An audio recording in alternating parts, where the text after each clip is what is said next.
I grew up attending church regularly and taking part in Bible study and other religious activities. When I was 12 years old, I received my first Bible and tried many times to read it from beginning to end, even though I never fully succeeded. As a child, I cared deeply about my faith, but when I entered my teenage years, things began to change. I started questioning my beliefs. What were the reasons that made me doubt my own creed? Some of them were political issues, and others were theological ideas that simply did not make sense to me. I noticed a contradiction. On one side, people spoke about faith, repeated sacred phrases, and praised the messenger, yet in real life, their actions did not reflect what they claimed to believe.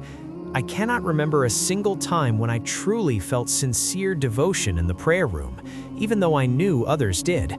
If someone had asked me back then, I would have given the correct religious answers, because that is what we were taught.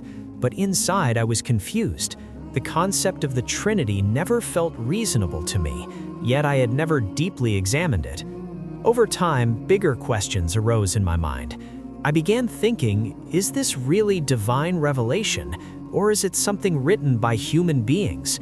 The idea of 3 in 1 and 1 in 3, and the complicated system between God and man did not match the natural sense of simplicity I believed faith should have. My certainty became weaker and weaker.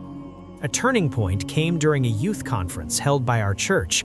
It was supposed to strengthen faith, but what I witnessed there disappointed me deeply. Many of the same young people who spoke about religion were involved in drinking, inappropriate relationships, and behavior that contradicted their claims.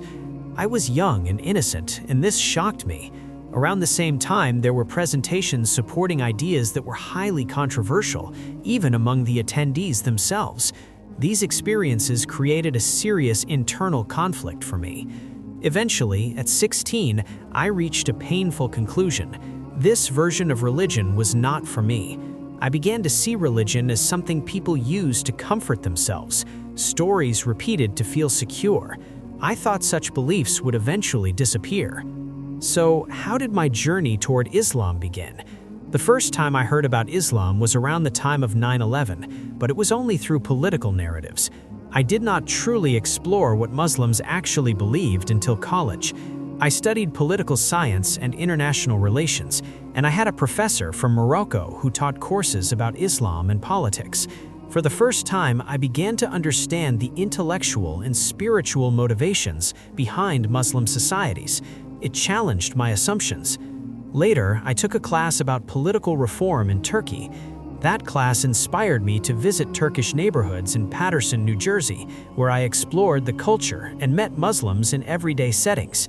Eventually, in 2009, my wife and I traveled to Turkey for studies. We lived in Üsküdar, surrounded by mosques. I still remember hearing the Adhan echo through the city.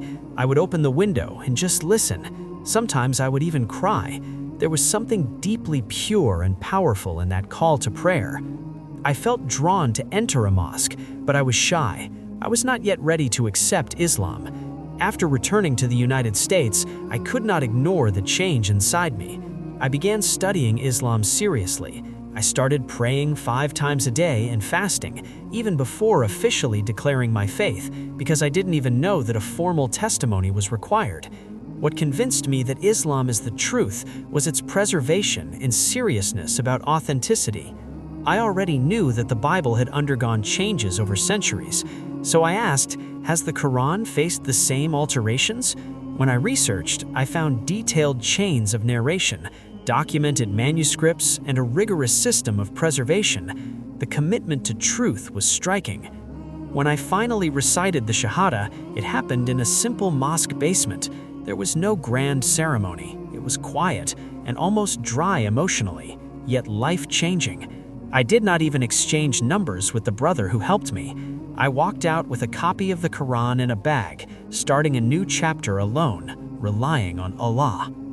My family's reaction was mixed but not hostile. My father was not very religious, so he did not object strongly. My mother initially felt as if she had failed, since she had raised me in Christianity. But over time, as she saw stability and purpose in my life, her fears eased. My wife accepted Islam shortly before I was admitted to study in Medina.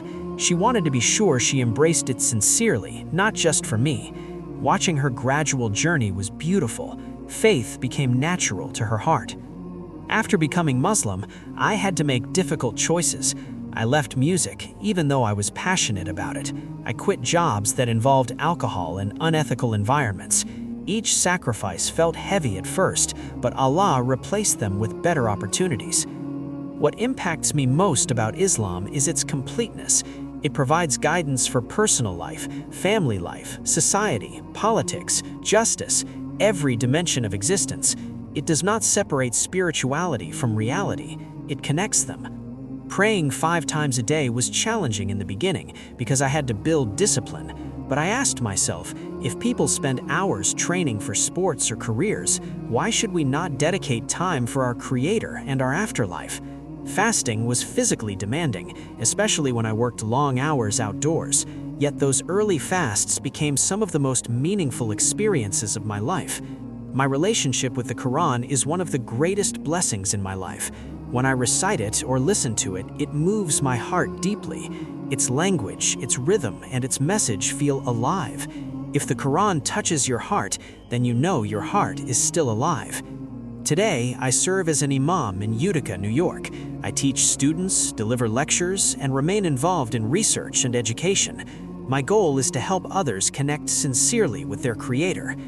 If I had the chance to speak to every non-Muslim in the world, I would say this: religion is not about culture or inherited identity.